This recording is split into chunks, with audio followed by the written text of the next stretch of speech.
കോട്ടയത്തേക്ക് ഒരു ബസ് നോക്കിയാൽ തൃശ്ശൂർക്ക് ഒരു 10 ബസ് വരും. തൃശ്ശൂർക്ക് ഒരു ബസ് നോക്കിയാൽ കോട്ടയത്തേക്ക് ഒരു ബസ് വരും.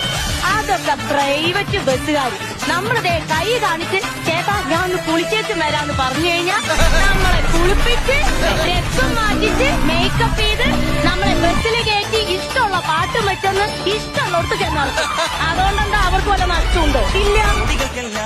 ഭീഷണിയാണേ റോഡുകളിൽ പാതിരയിൽ പൗർണമിയാണേ പ്രശ്നമുണ്ടായാൽ ഭീകരനാണേ കൊച്ചി രാജാ ഒച്ചയിട്ടാൽ അച്ചക്കടാണേ മീറ്റർ വേണ്ട മിന്നായം വേണ്ട ഈസിമാരെ ഫ്യൂസൂരല്ലേ പെട്രോൾ ബങ്കിൽ ക്യൂ നിൽക്കാറില്ല പൂകിപ്പായും പുഷ്പല്ലാണേ ഈ ബ്രേക്ക് പൊട്ടിയ നാട്ടിൽ ബെല്ലടിഞ്ഞൊരു ലൈഫിൽ കോട്ടയത്തേക്ക് ഒരു ബസ് നോക്കിയാൽ തൃശ്ശൂർക്ക് ഒരു 10 ബസ് വരും. തൃശ്ശൂർക്ക് ഒരു ബസ് നോക്കിയാൽ കോട്ടയത്തേക്ക് ഒരു ബസ് വരും. അതൊക്കെ പ്രൈവറ്റ് ബസ്സുകാർ നമ്മളിതേ കൈ കാണിച്ച് ചേട്ടാ ഞാൻ ഒന്ന് കുളിച്ചേച്ച് വരാന്ന് പറഞ്ഞു കഴിഞ്ഞാൽ നമ്മളെ